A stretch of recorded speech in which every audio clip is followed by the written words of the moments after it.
sometimes we're wearing an outfit that we want to get photographed in the airport. All of us have done it. Anybody who said that their publicist has not done it is lying. I'm not worried about being called a feminist anymore. A male actor recently was almost fully naked, and that's kind of cute and it's fine. And then don't want to be married right now. End of story. For all film-related interviews, reviews, and content, please like and subscribe to Pooja Talwar. You can also follow me on Twitter and on Instagram. Well, lovely to see you again, and you're looking lovelier. Thank you, as are you. Thank you so much. But as I say, each time I meet you, just look even more fabulous than the time before. So, honestly, I have allergies today, so that means a lot. Thank you. So, how's it been going since the last time we met? You've had your single out, you've been traveling. So, how's it been going? It's been going really good, Pooja. It's a good life. I'm really thankful. I've been busy. I had 2 releases at the start of the year, which were both super hits. I have 2 towards the end of the year. And in the middle, I'm just going to be doing all the things that I love. That's lovely. And I know you've just finished Salaar, and it's all set to hit our screens in September, if I'm not mistaken. Yes, September. So could you spill the beans? I'm sure everyone's curious to know. Not really, but I'll tell you what, you can expect this, a scale with emotionality from Prashant Neel, which he's always delivered. So even in this film, Prashant has created a beautiful world of which we are all a part of. And it's really exciting. Lovely.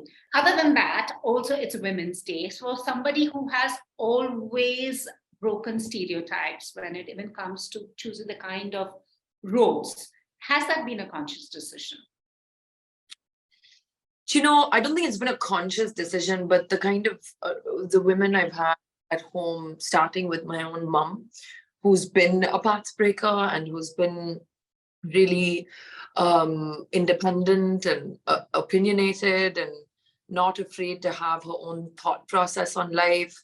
And the teachers that I had, my own female friends, female musicians I've met, like there's just so many influences that naturally led me and shaped me to be the kind of woman that I am today. And I'm always trying to grow and improve as well.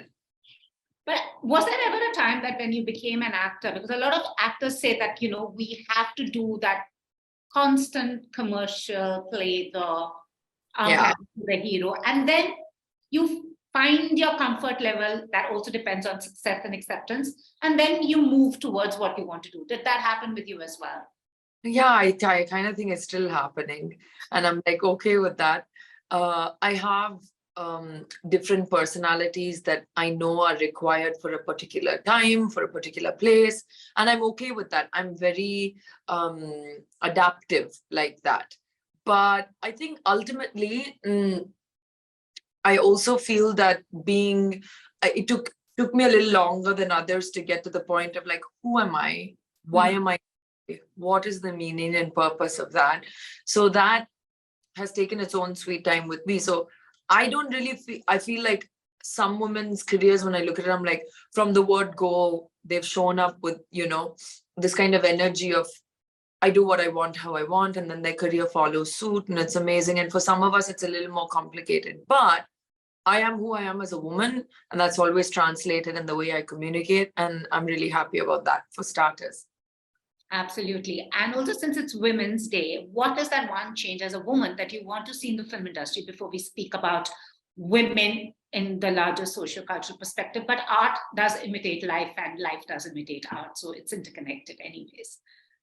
I mean, I have to say that number one is there's a lot of, we need more female stories. We need more women telling those stories, because it's not as effective through the male gaze, and I've had that experience working on this international film that I did called The Eye, where it's a fully female team, writer, director, producer, and God, can you see the difference? It's unbelievable.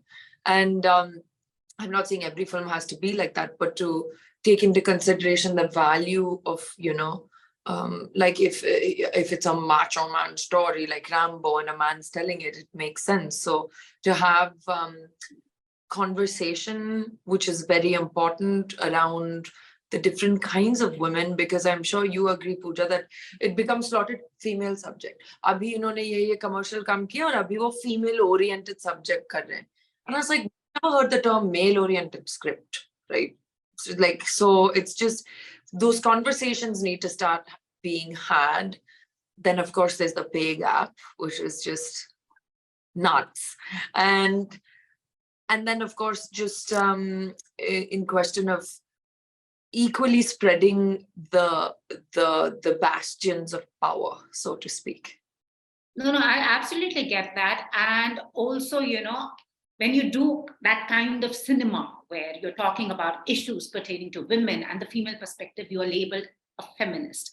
All of us are feminists in a good way. We also believe in gender equality, but suddenly it seems to be a word, sounds like a cuss word sometimes, that ye feminist. I'm so glad you brought this point up. So there was a time earlier in my career where I said, please don't call me a feminist because of this fear, right? Of, and also like randos wearing it on their t-shirt and like, just like what, like, especially guys who are not feminists wearing I'm a feminist t-shirts, like the most pissing off thing.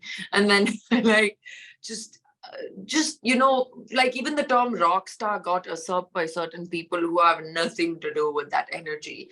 And I was just like, yeah, no, don't call me a feminist. But what it means is the women before us who fought really hard in our country, outside of our country, the concept is for them paving the way for us to enjoy the freedoms and the conversation that we can have today. So I do say, yes, I'm a feminist, call me a feminist, because I stand for all that was done before me, for my life and what I have to do for the lives ahead of us. So I'm not worried about being called a feminist anymore. But then sometimes one is a little wary because, again, as I said, some randos will comment saying, "Are fir se nari jhanda shuru ho gaya." But the thing is, they do have to realize it's a patriarchal society. Our gender has actually suffered for so long, and finally you're getting your voice. Let us shine, but it also comes with its, girls can't wear jeans, or she's a loose woman. Oh my God, is she saying that? I just hope all this. I think it'll take time because it's culturally like ingrained for a long time. And I'm not saying just India, it's just easy to say that. It was like a male actor recently was almost fully naked and that's kind of cute and it's fine. And then a woman is still termed an SLUT and it's just like, yeah, I mean, this stuff is just these double standards are there. I face a double standard in a really interesting way, which I find enjoyable, which is that I don't on my Instagram fit the profile of what a heroine is supposed to look alike and post about. And they're like, "Tum chudail ke jaise kyun lagti ho?" Mujhe lagna hai chudail ke jaise. I love witches. They represent something. So I'm like, I remember long back, I did something called Be the Bitch, which was about regaining and retaking the power from that word, because redefining that word. So I'm very much like water off the duck's back. Like these are like things that will change over time and it will slowly become something because other things will happen that will make that guy commenting underneath or saying something feel or check himself or herself, because even women are part of reinstating these stereotypes. A lot of times it's a woman who tells another woman that as women we shouldn't do this. So that's even more damaging, because it's within the same community. So that's a change and a growth that will happen, and we see it everywhere in the world. And I think most of us women in forming the sisterhood have to say, that's peripheral BS that we don't need to worry about. Let's get to work. No, I totally agree with you. And coming to my next question about women supporting women, because I think that's half our battles would be won. I had a woman at work who once told me that how come I wasn't married, and announcing this in front of a group of young interns who had just joined. Oh, imagine she spent so many years in the business and still didn't get married. How does that equate my professional worth, what I am, and my status? I could be anything. It's none of your concern. It's also women make these comments, and even in the industry, shaadi kar lo, fir bacche kar lo, how is she a single mom? Oh, she got divorced. Why do we need all this? yeah, we don't need it, but it's very much a part of society. And I always tell women it's like really, really rude to be like, oh, how come you're not married? Or how come you don't have children? You don't know what's going on. You don't know if a person has fertility issues. You don't know if a person just doesn't want kids. That's fine. We did not come with an instruction manual saying you have to have children. Sure, we have a baby bag, but we don't have to use it.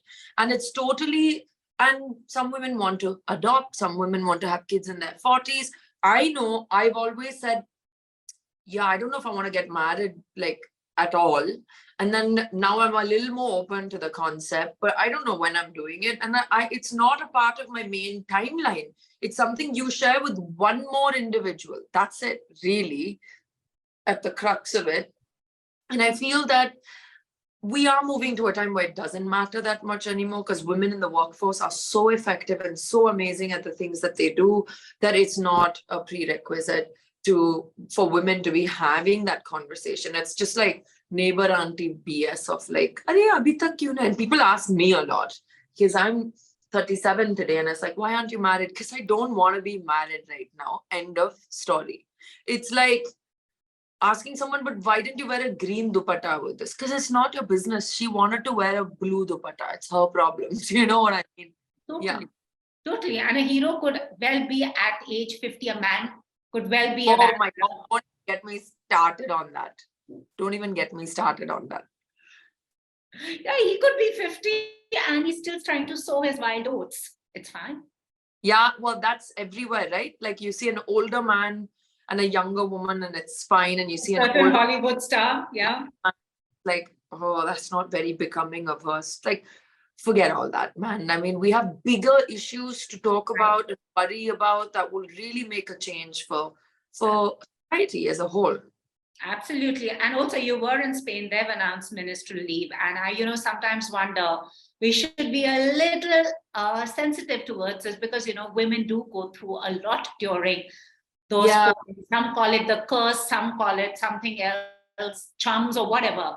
But you work shooting. I mean, Mrs. Jaya Bachchan said that how they would wrap their sanitary napkins in a black bag so hero kisi ko pata na chal jaye. But now girls say, I can easily tell my co-star I'm on my period, like stay awake.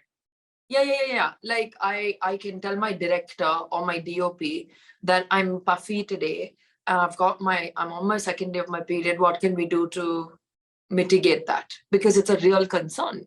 If you had a skin allergy and you said, oh, I have like this rash, or can we shoot from the side? They'd be like, yeah, totally. I know I suffer from complications in menstrual health as well, from PCOS, and shit's just haywire a lot of the times. And I'm in a medium in which I'm physically supposed to look a certain way, move a certain way, and it's physically debilitating because of the pain. Now, having said that, I was having a chat with my partner about menstrual leave and health, and I think it's a very valid conversation, but because we've not reached the level of support systems that support it like Spain, like they also have laws that prevent discrimination at work. Okay. So my question is, if people start asking for menstrual leave, does that mean they'll replace us with a man? So there's so many things to consider, like I'm not talking about the film business. I'm talking about a factory lineup for, where 5 women are employed, and then they'd rather just probably get someone underage, which is worse, or a guy to do that job because she's going to take menstrual health. People are already always whining about maternity leave. Absolutely. So we have a long ways to go to understand this. The first step is to talk about periods, menstruation, and menstrual health. Jayaji is talking about wrapping it for the co-stars. Sanitary pads are still sold in chemists and newspapers or brown bags. So let's remove, every woman has her period. It's fine for some, it's not for others. Remove it. Like if a man has diabetes, or a woman has diabetes, it's fine to talk about it, which is actually a very complicated situation. But periods are still treated like a taboo subject. And I know, because I suffered from really bad cramps, when I got my periods at school, sometimes I had to be rushed home. Yeah. Every school knew I had my period, and I'd come back a day later and they'd be like, your period's better. So I'm really lucky that from day one, it was just a very comfortable relationship with me and my uterus. And the people around me were like that as well. So there is a lot to be doing. I don't know, practically speaking, if they have built a huge set and it's cost them crores to make that set, that they stop a sequence because I've got my period. Do you know what I mean? Yeah. So I understand that. But yes, the conversation and the talking about it and supporting, saying, okay, she's going through this today, that itself is a first step, Pooja. Do you get what I mean? Absolutely. And I saw a very lovely Korean drama where the hero actually buys her sanitary napkins because he understands she's going through a period. I thought, oh my God. Like, he just goes and gives it to her. He said, maybe you needed this. I was like, not bad. When will we see our heroes do that? No, I mean, I want to see it in films, but I'm really lucky with my partner. He's super sensitive to me and gets me chocolate and like just knows when to leave me alone and when to like, be then give me a back rub, and that's a blessing. It really is. Absolutely, absolutely. And now coming to music, what more can we expect from you? Few more singles coming out soon, which I'm super excited to share with everyone. Do you remember your first day in the studio? Yeah, my first day ever singing in the studio was under the guidance of Ilaiyaraaja sir for my father's film Tevar Magan. And I was 6 years old and I had to sing something, and I didn't know the importance, the value, or the weight of the situation. And I just wanted to have fun. Awesome. An experience in life where something was meant to be and not meant to be. Have you ever had that experience? If you can recall an incident that sometimes you look back and say, oh, this was not meant to be, and something that you're so like, this was meant to be. I think music in my life and my name, Shruti, being Shruti, is meant to be. I think not meant to be. Nothing is not meant to be, Pooja, because if it happened even for 5 seconds, there's a lesson involved. It was meant to come in and go out. That's people, that's situations, that's, experiences. I think most things are meant to be than not meant to be. An experience you wouldn't want to re-experience again? Oh God, I fell in love with a really rotten person once. So yeah, it was a waste of my time, a long time. Yeah. And lastly, also lately, the pap culture, a lot of actors have called out where, paps have been across the road into their homes trying to get a glimpse. What do you make of it? I know you've lived life in the spotlight since the day you were born, so. Yeah, it's tricky. There's also these people who call the paps when they go, and then they don't want them to take pictures sometimes. So it's a bit tricky, right? So we know the truth of the culture is, I can honestly say I don't call them 98% of the time. But sometimes we have events, or sometimes we're wearing an outfit that we want to get photographed in the airport. All of us have done it. Anybody who said that their publicist has not done it is lying. Because there are days, and then there are most times I'll always get papped grocery shopping because that's pretty much where I go. They don't know where I work out. They don't know who I'm going to meet. I always wonder, they recognize my car and they're like, okay, that's Shruti's car. And they'll randomly photograph me, right? But other times I'm like, come on, you called them. They knew you were going at 2. And then if your gym is telling them, then you shouldn't go to that gym anymore, right? Like, I'm just saying. So it's a invasion of privacy is wrong. So I understand as the term celebrity and celebrity culture is that this is part of the life you chose. Okay. But being photographed into your home through a long lens in your private space is never okay. Not in India, not outside India. But the other stuff is always finicky, because if you dance with the devil, then the devil will want to dance with you sometimes. So it is what it is. I totally get that. And talking about celebrities, one celebrity you feel aces fashion, style quotient you feel is just impeccable. One celebrity. It's always been Kate Moss for me, honestly. Wow. Like I just think she's just fantastic through the years. I've seen people come and go, and there's just something about the way she's just so true to who she is. She's just been that style since the 90s. I've always thought it's been Kate Moss. And you see other newer models trying to copy Kate Moss, but you're just like, it's the OG is Kate Moss. Awesome. And thank you so much. So lastly, what is your message out for all the women out there from another woman of substance? What is it that you want for 2023? And by the way, Oscars this year totally ignored the women. I just hope we have more representation. We don't need to beg for it. It's less complaining, more doing. We're really resilient. We're really tough. We need to get into those rooms, get into those spaces, make our presence felt, and also accept our strengths and vulnerabilities in ourselves and within the circle of women that speak with each other. Awesome. Thank you so much. And looking forward to, you started the year with a bang, and I'm sure it'll continue so. Thank you. Thank you so much. Bye. Take care. Bye. Bye. If you've liked this interview, please like, share, and subscribe. Follow me on Twitter and Instagram.